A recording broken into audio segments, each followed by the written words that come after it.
तेजस्वी यादव का चुनावी दावा जिस तरीके से हुआ है उसके बाद बिहार की सियासत में बवाल मचा हुआ है। दोनों खेमे में दावेदारी अब बढ़ गई है। हालांकि राजद के इस दावे के बाद एनडीए खेमे में सबसे ज्यादा बेचैनी दिख रही है, लेकिन ये बेचैनी किस तरीके से दिख रही है समझेंगे। हमारे साथ हमारे वरिष्ठ सहयोगी विवेकानंद जी है। विवेकानंद जी से समझेंगे। विवेकानंद जी, जिस तरीके से तेजस्वी यादव ने कल प्रेस कॉन्फ्रेंस करके एक दावा किया, एक नारा दिया, चुनावी नारा कह सकते हैं उसको, कि मैया जो है झारखंड से उन्होंने लिया, महाराष्ट्र से लिया, और लाडली जो मध्य प्रदेश से उन्होंने लिया कि माई बहन मान योजना जो उन्होंने शुरू करेंगे जब उनकी सरकार बनेगी। तो इस योजना के आने के बाद बिहार की सियासत में खासतौर पर एनडीए खेमे में जो हलचल है उसका मकसद क्या है? देखिए, कल जिस तरह से तेजस्वी यादव ने दरभंगा में ऐलान किया, उसके बाद पूरा जो एनडीए का कुनबा है उसमें हलचल बढ़ गई है। हलचल बढ़े भी क्यों नहीं, क्योंकि जिस तीर को कह सकते हैं कि तेजस्वी यादव ने चला है, और उससे नुकसान होना किसको है? एनडीए को नुकसान होना। क्योंकि अब तक 2005 से लेकर के अब तक महिलाओं के वोट पर नीतीश कुमार अपना एकाधिकार समझते थे। महिलाओं के लिए उन्होंने कई काम किए, कई योजनाएं धरातल पर लाया भी उन्होंने, विकास के कई काम किए। महिलाओं के उत्थान और महिलाओं को सरकारी नौकरी हो या फिर रोजगार हो, उससे जोड़ने का काम किया।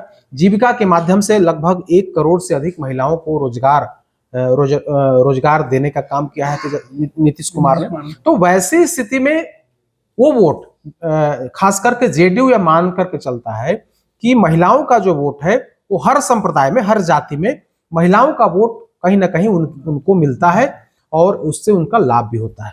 अब कल तेजस्वी यादव ने साफ कर दिया है कि हम पैसा देंगे, हम कोई योजना नहीं लाएंगे, हम पैसा आपके खाते में देंगे।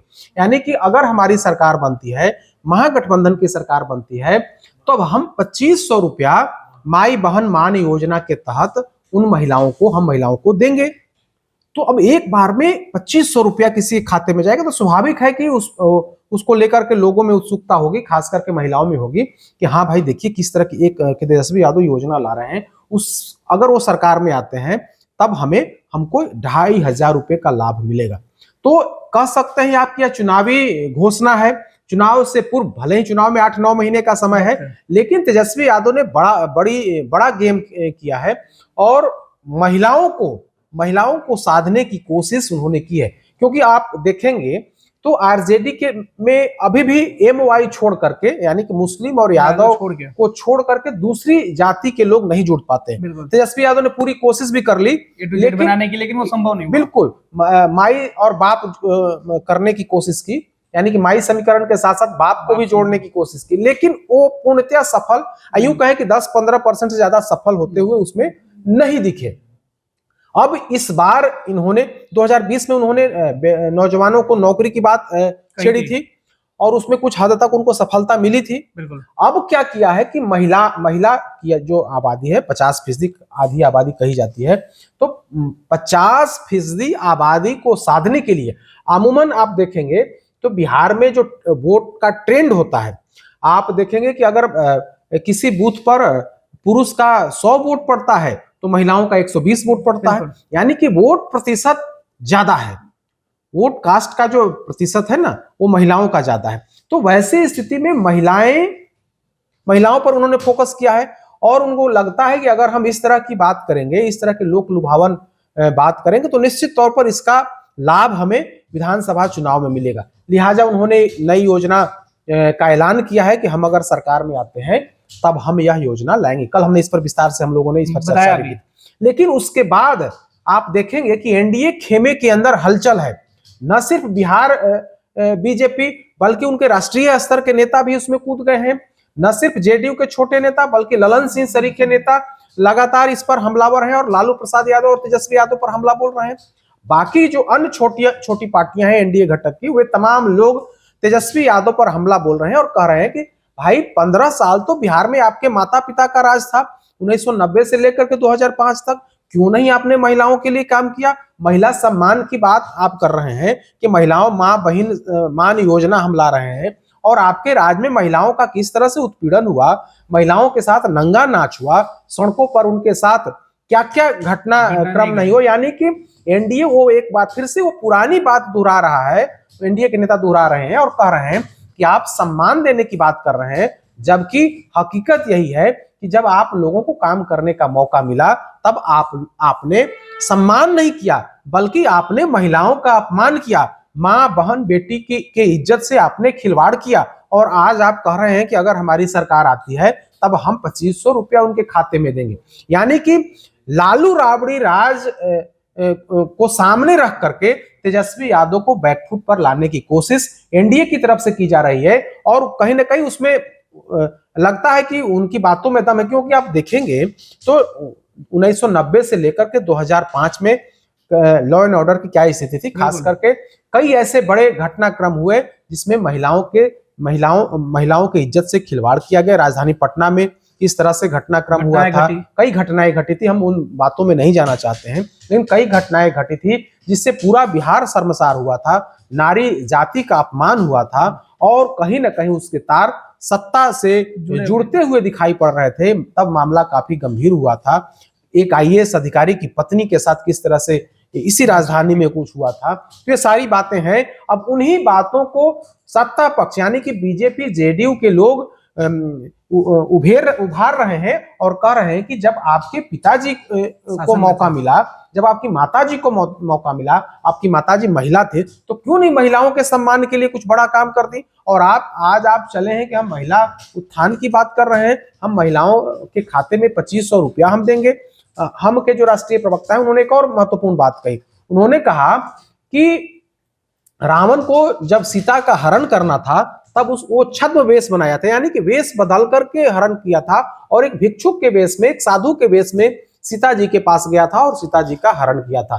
तो यानी कि उसको जब करना था तो असली रूप में नहीं आकर के नकली रूप धारण करके वो सीता जी का हरण किया था। तो तेजस्वी यादव भी नकली रूप धारण कर रहे हैं और महिलाओं को साधने के लिए, महिलाओं का वोट लेने के लिए अपना रूप बदल रहे हैं और रूप बदल करके वे झांसा देना चाहते हैं बिहार की जनता को। लेकिन बिहार की जनता समझ रही है, जान रही है, लिहाजा झांसा में नहीं आने वाली है। मतलब सीधे तौर पे कि तेजस्वी यादव के माता पिता जब सत्ता में थे तब उन्होंने तो महिलाओं के लिए काम नहीं किया, और अब जब वो सत्ता में नहीं है, विपक्ष में बैठे हैं, तो लोगों को गुमराह कर रहे हैं। बिल्कुल। और यही मैसेज बीजेपी के नेता देना चाहते हैं, एनडीए के नेता देना चाहते हैं कि जो लोग आज तेजस्वी यादव पर यकीन कर रहे हैं या कर ना ले, पिछली बातें उनको याद दिलाई जाए। बिल्कुल बिल्कुल। तो ये डर एक बार फिर से तेजस्वी यादव या लालू प्रसाद राबड़ी देवी के शासनकाल का डर दिखाने की कोशिश है। डर हम लोग तो देखते हैं ना कि आप 2005 का चुनाव देख लीजिए, दोनों चुनाव देख लीजिए। 2005 में दो चुनाव हुआ था विधानसभा के, उसमें भी लालू राबड़ी राज का डर दिखाया गया। उसके बाद 2009 का लोकसभा चुनाव हुआ, उसमें भी लालू राबड़ी राज का।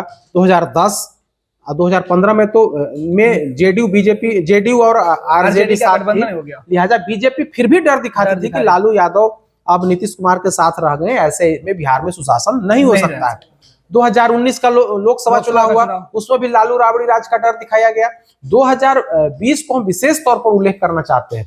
2020 में जब जेडीयू और बीजेपी का संयुक्त गठबंधन था और लोग साथ मिलकर के चुनाव लड़ रहे थे, तब नेतृत्व को लगने लगा था कि हम दक्षिण बिहार में हमारी स्थिति कमजोर होने वाली है। लिहाजा लालू राबड़ी राज जो तथाकथित जंगल राज जिसे कहा जाता है, उसको खूब भुनाया गया था और कहा गया था कि अगर आप लोगों के वोट में डिवीजन हुआ, खास करके जो बीजेपी का कोर वोटर्स थे उनमें यह भय पैदा करने की कोशिश की गई कि अगर आप लोग वोट में डिवीजन किए तो इसका सीधा लाभ आरजेडी को होगा और वैसी स्थिति में सरकार बिहार में उनकी बन जाएगी।